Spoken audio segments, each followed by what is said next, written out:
What's up, everyone? I wanted to use this opportunity to give you guys a blue tongue skink care video. So blue tongue skinks, they originate from Australia, Indonesia, and Papua New Guinea. In Australia, you have the northerns, which is a northern right here. Then you have easterns, westerns, centralians, alpine and lowland blotch.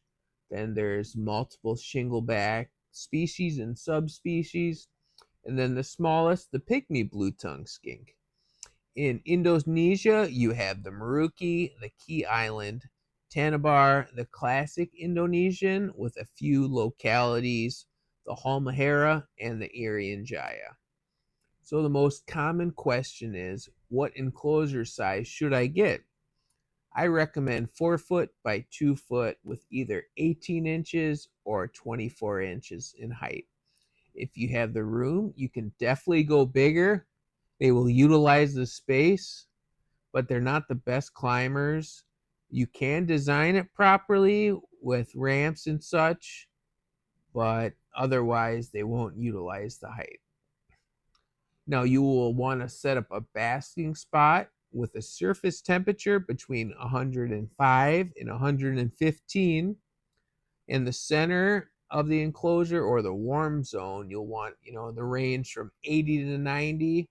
And now going towards the cool side, you'll want it to drop down into the low 70s, or even you could do 68 depending on your room, but even 80 will be okay.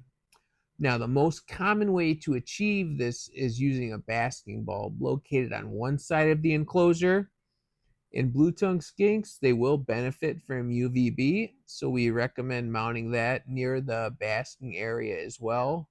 Then they can bask underneath as they please. The main care difference between the Australian and the Indonesian species is humidity. The majority of Australians are good in the 40 to 60% range, with some keeping the centralians and the shinglebacks a little lower in the 30 to 50%. Now, jumping over to Indonesia, you have the Marukis and Irian Jayas are good at that 50 to 70% range. And then the classic and its locales, the Tanabar and the Key Island, are good at that 60 to 80%. And then the Halmahera, they need the highest at that 80% and up. Now you're probably wondering, how am I going to achieve those humidities? And one of the main ways is the substrate you have in the enclosure. Now, for a lot of our northerns, we just use 100% cypress mulch, and that'll be great for the other Australian species.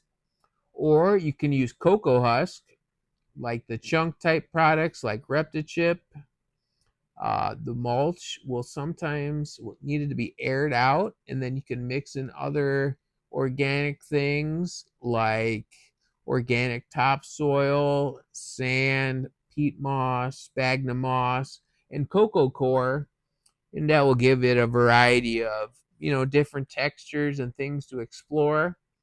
Some will use aspen in higher humid areas, but you have to be careful because that has a tendency to mold if wet.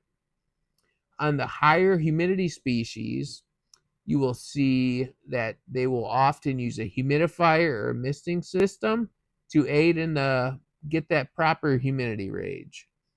You will also want to add a water bowl in your enclosure, offering multiple hides and decorations like vines or flowers or other various things they can explore. I like to add pavers and like a rough tile.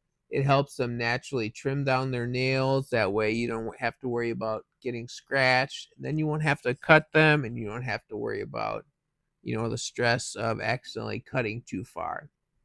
You can use the simple method like store-bought hides and artificial plants, or you can even do more intricate, making custom backgrounds with homemade hides. Blue tongues are very curious animals and they can be hard on live plants. Some keepers are more successful having live plants in a potted plant. You can even add isopods and springtails to help with the cleaning, and they'll eat various poop and other organic decaying material. Blue tongue skinks are omnivores. They eat higher percent protein diet when they're younger, around 80%. Then as they grow, you will want to increase the amount of vegetables, going from that 20% to about 40. You could also give them fruit as treats. They get the protein. You have multiple options. You can use a high quality grain free dog and cat food, often cat food when they're younger, or you can make your own raw or cooked blend.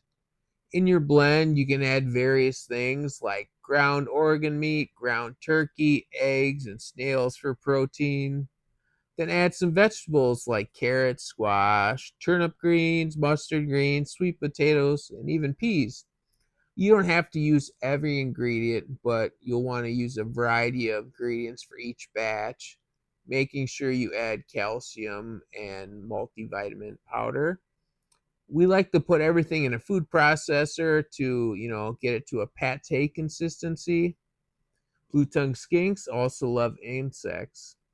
We commonly use dubia roaches, but you can use others like crickets and superworms, but not all of those are as best feeders. You can also offer an adequate size mouse or pinky, once a month as a treat, but being higher in fat, you have to be careful. Uh, we usually lightly dust each meal and multivitamin powder about 25% of the time. If you start seeing any yellow urate, then you'll want to reduce the amount of calcium and the frequency. Now, the frequency of feeding is commonly associated from age. From birth to 3 months, they're being fed daily. Then you'll switch to every other day until they're about 6 months old. From 6 months to 9 months old, we add 2 days break between meals. And then 9 months to a year, we'll add 3 days between meals. Then from a year on, we like to feed them weekly with only times, we'll add some treats in there and maybe twice a week in the summer if we notice them losing any weight. I hope this helps you on your reptile keeping journey. Please like, subscribe, and comment your favorite blue tongue. Thanks for stopping by.